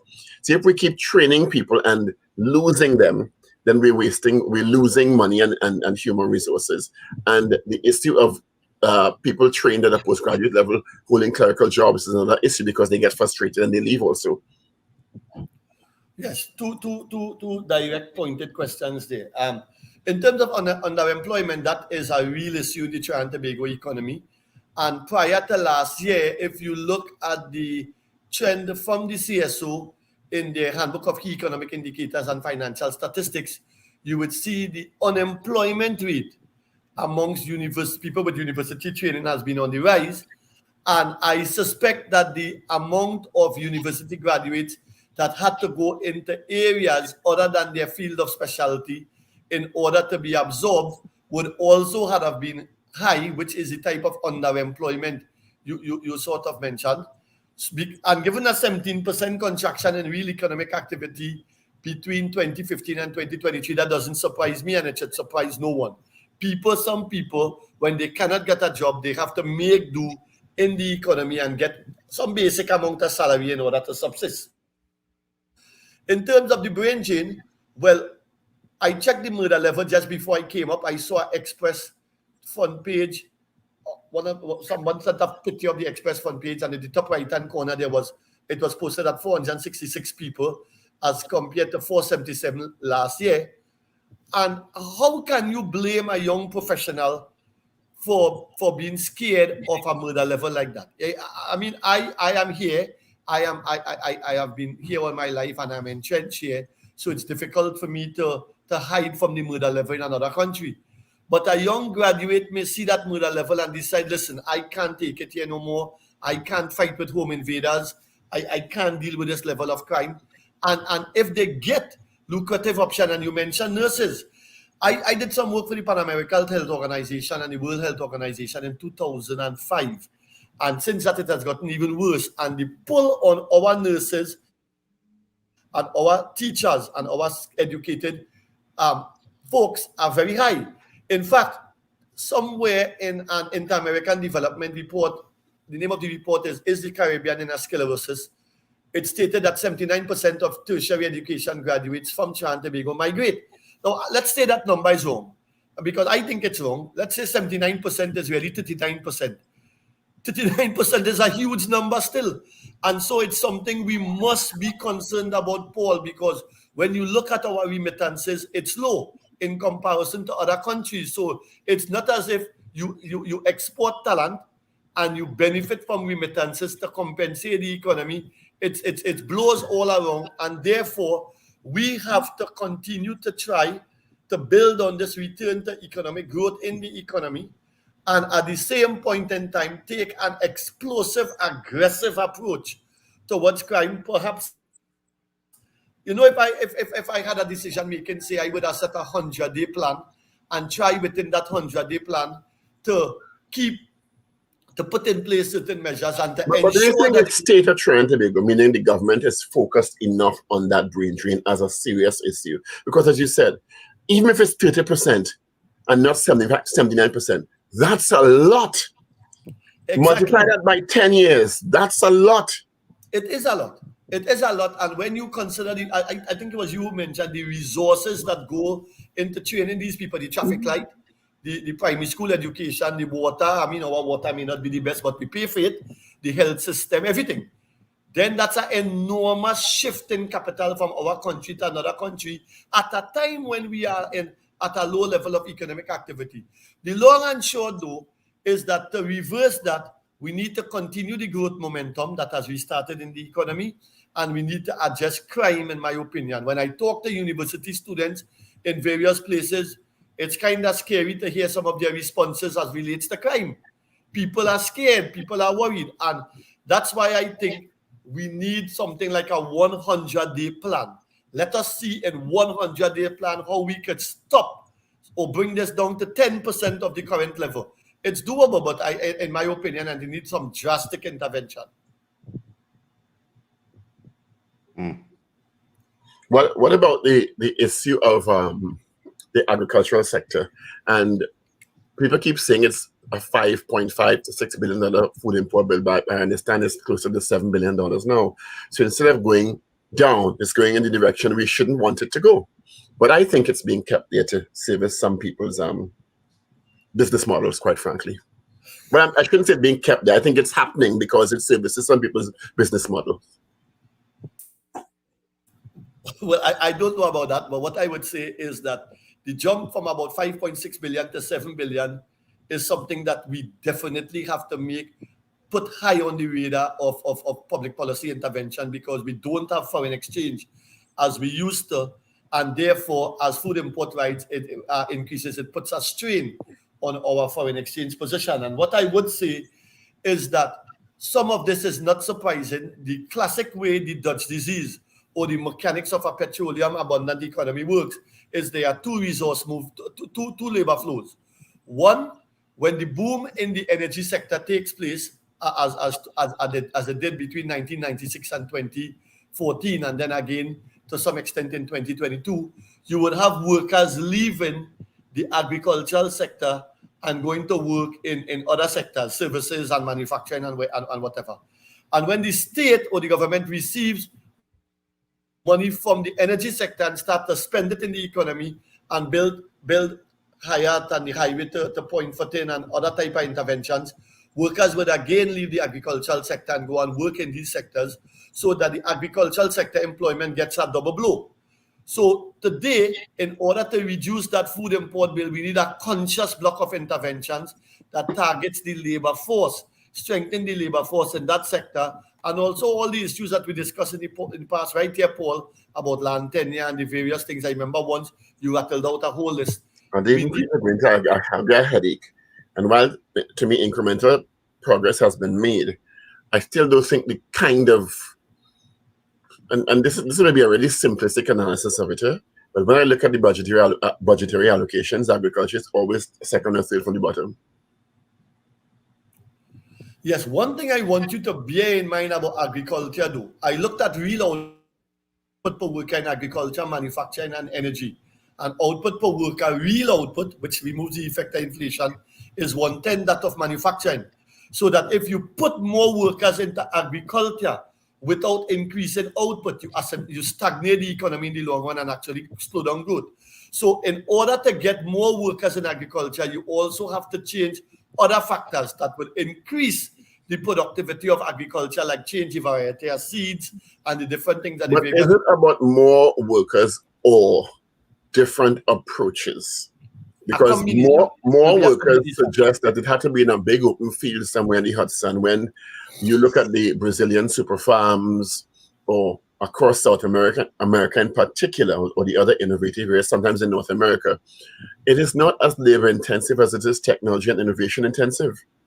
Right, so it will be a combination of intervention, but for sure, a decline in employment in the agricultural sector from about 45,000 in 1991 to about 21,000 today would have impacted the sector.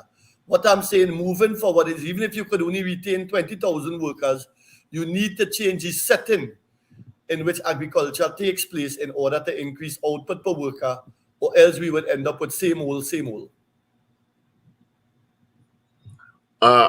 And of course, the issue that's come up a lot in this budget debate, the manufacturing sector. How do you think that is doing? Because the Minister of Trade and the Minister of Finance both touted the successes and the continued growth, in their words, of the manufacturing sector. Is it that they continue to add the petrochemical upstream to manufacturing, or they stop that now, and it's purely manufacturing as we know it in a broad sense? Yes, to be fair, I looked at these numbers. I removed petrochemicals, the oil refining and gas refining, and I removed the manufacture of petrochemicals. And yes, it is growing. Yes, it is one of the faster growing subcomponents of the economy, and that's an area that we definitely need to push. I think the strategy of putting some resources into the Exim Bank and feeding it into the manufacturing sector via a strategic approach has worked, and we need to therefore try to double efforts there, because that's one of the shining spots in the economy. And I will go so far as to say the TTME must get a lot of credit for this, because they worked on this and they designed a formula to help double manufacturing exports. And I think whilst they haven't quite reached there yet, they have made considerable progress. The big F word. Forex, not the other F word. Yeah, I thought that could be interpreted in many ways. and the minister saying, well, part of the reason is that the online purchases, which I really think is nonsense, quite frankly. I think it's in addition to a demand issue, I think it's also a supply issue. Of course, it's a supply issue. If your economy has contracted, if it is you have a situation in which your main comparative advantage for an exchange fetching goods, which is natural gas and crude oil, has declined considerably, it is not bringing in the type of foreign exchange that it used to, then you have a situation to manage. And so from a supply side, you have a problem. I did look at demand though, and our luxury imports are lower than most of the other Caribbean countries except Antigua and Barbuda. And our food, our imports of food is not is lower than some of the other Caribbean countries. So I have a look at demand. The problem is not so much demand as we think. The problem is definitely, in my opinion, more from the supply side, as you mentioned. And that's why the manufacturing sector success is so important. That's why we need to continue building there. But there's also services. And if you look at our services exports, it's about 1/7 that of, say, Jamaica. And in my opinion, that's a low-hanging fruit. You know, when I saw that over the weekend, I was discussing it on a chat group call that you are familiar with. When I saw that over the weekend, I said, well, okay, if we have a low-hanging fruit here, if our service exports is about 1/7 that of Jamaica, and say if you factor in per capita arguments, it should be 1/4. But if you could increase our service exports up to even half that of Jamaica, then that would add a considerable amount of foreign exchange and export revenues to our economy. And the question now is, how do we do that? Now, I know the Trinidad and Tobago, the TTCSI, they have been doing a lot of work. Vashti Gayadin, and they have been putting in a lot of work. And I hope in the near future this starts to show some return, because our services exports, it is really lacking, and there's tremendous scope for improvement if we were to use the Jamaican economy right within our sphere as a benchmark. Then we are about 1/7 their export level, and therefore if we mimic and follow some of the things that they do, maybe a low-hanging fruit lies right there that we could get export revenues. When you say services, export of services, could you drill down a little bit more into examples of that for our listening audience? Okay, so I'm using an UNTA definition here. I don't remember all these categories. I know one would be travel. I know one would be transportation. I suspect one is information, in digital information services. But it's the UNTAD classification I'm using here. Now, when this normally comes up, people say, well, energy services is not included. Fair enough, and that is correct. I am saying I'm using UNTAD data the aggregate data for both Jamaica and Trinidad, so that, yes, if there are categories missing, they will be missing from both Jamaica and Trinidad. But within the categories that are included, we are only at about 1/7. I would have to check the exact composition of the INTAD services specification, but I know transportation, travel, and information services are 3 of the 5 that they mentioned. One of the, and this is a neutral question, there's a presumption that because we know we are creative people, that the creative sector should be contributing more. In its present construct, do you think that that is a viable in the medium to short to medium term as a significant contributor? If so, why so? If not, what needs to happen in the creative services sector for it to become a significant and sustainable contributor to GDP? I would find, I am not exactly sure how to make it earn more foreign exchange, but I would say this. The creative sector, in my view, is one of the biggest comparative advantage that Trinidad and Tobago has in the world. And I'm using Carnival here as the reference point. Our Carnival is world famous. It is an old, well-honed, well-crafted activity. The challenge is, how do we market it more? How do we get more of the diaspora to visit Trinidad and Tobago Carnival? How do we make it more crime-free?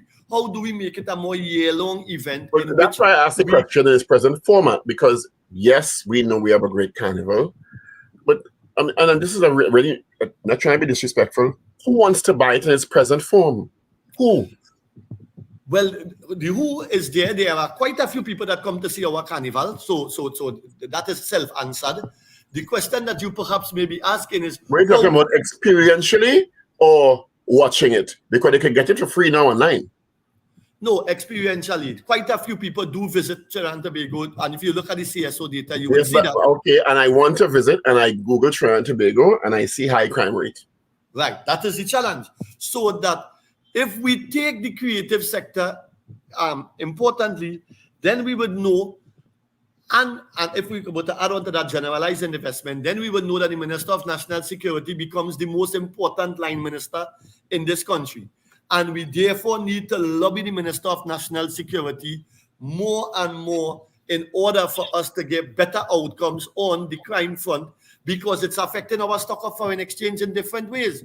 And whilst we, even if from a crime perspective, an narrow crime perspective, we can see the importance of a better fight, when we bring the foreign exchange and the way it is affecting our credit card usage and the availability of different things for us to travel and whatnot, the Minister of National Security, in my opinion, becomes just as important as the Minister of Finance in terms of the running of this country. And people need to lobby and speak out and ask for timelines by which we can expect results. And I keep saying we need a 100-day plan. Give us a 100-day plan. Now, I think the Minister of National Security is the most under pressure minister in this country for the last 2 years. Is the most under pressure from lobbyists, from criticism, from demanding more, from better timelines, from better output and performance from the agencies, everything. He is, to me, the most under pressure person, more so even than the Minister of Finance. Well, maybe he needs more help. Maybe he needs a team with which to work with, because at the end of the day, living in with 600 murders last year approximately, and the numbers this year seem to be drifting towards 600.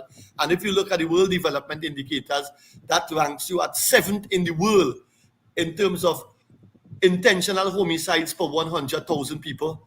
That's not what you want. And therefore, if those are the outcomes you are seeing, and I'm just using that narrow measure, my simple point is then we need to do more than we currently are doing. And if more resources are needed, both in terms of financial resources and human resources, then we need to do it, because it's not a nice setting in which to subsist. We need to do better. Professor Hossain, thank you for being with us this morning. Thank you for your time, and have a good day, everyone. All right, thank you. Thank you, Professor. All the best. Part of the I know we're about to end, but part of that whole creative sector transformation, it's like what the US and South Korea and the UK and the EU and all of them do. It's a kind of soft power approach in terms of infusing your culture across the globe, which translates into more tourism, more exports, because of what you identify in film people generally want. Because you're influencing people that these products are important and matter. And Well, I agree with whatever. that. I agree with that. But the other also- consideration with that is we are not the only people doing that, and the Yeah, others but we doing have- it much more yeah. effectively. But we can do it, and we can do it at a very high level. Because if you, for example, you look at the Changeling, which is one of the latest Apple TV products, Sparrow's music is used a Yeah, and lot. I agree with that, Richard. But we And grab that's onto these, we that's grab part onto of these little, monetization. we grab onto these little nuggets of appearance without any. That, how did that happen? That's what you have to ask yourself. And that's my how point, can that Paul. happen That's more not the often only- and more pointedly? And that's not the only one it's happening in. There are many other places in film distribution where Trinidad and Tobago music is being used. But And people Jamaican don't know. music, and Grenadian music, and Korean music, and African music, and Indian music. Yeah, but it's a platform to build upon. And people don't see it as a thing to build upon. They see it through the tunnel vision in which you are seeing it. I am not seeing Everybody it else as a doing television. it, I am so why seeing we it. I am bothering? seeing it as like any other sector.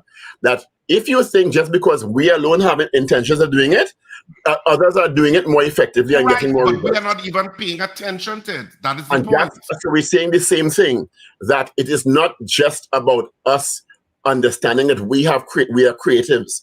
Everybody else in the world feel the same way. Everybody else feel they have the competitive advantage. But the difference with them is they are more focused and they have a plan that they're executing more sustainably. That is my point. Yes, It's not happening as haphazardly as we are doing it. right. It's happening purely on the basis of people making a singular effort in Trinidad from a Trinidad and Tobago context. And the others have a serious plan. Jamaica didn't break in big time just by osmosis. They had a serious, sustainable plan. We don't seem to have that. Yeah. And that's all part of the, I suppose it connects to the services sector too, because you're channeling in services because It's always going to be competition, aggressive competition. And your foreign direct investment. Because unlike the Caribbean islands, we have both, you know. We have Tobago and we have Trinidad in terms of landscape. We have And both. we can't even get together on the same page with Trinidad and Tobago concerned. Anyway, it's 8 after 8. Have a great day. Be safe out there. All right, Wendell had to run off. What's that? I said Wendell had to run off. Oh, so have a fantastic day, whatever you do. Of course, thanks so much for all the people who came over the weekend at Cipriani College to see Bacchanal Bubble and Bad Behavior.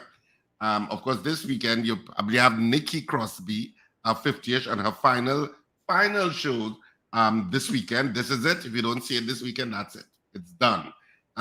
So these are the final shows for Nikki Crosby coming up this weekend at Cipriani College. And of course, next weekend, which is the 4th and 5th of November, Bacchanal Bubble and Bad Behavior finally comes to Port of Spain. Finally, Port of Spain. We get to Port of Spain with Bacchanal Bubble and Bad Behavior at Napa on the 4th and 5th of November. So I'll keep you posted. Have a great day, whatever you do. And remember to smile and laugh. It's great.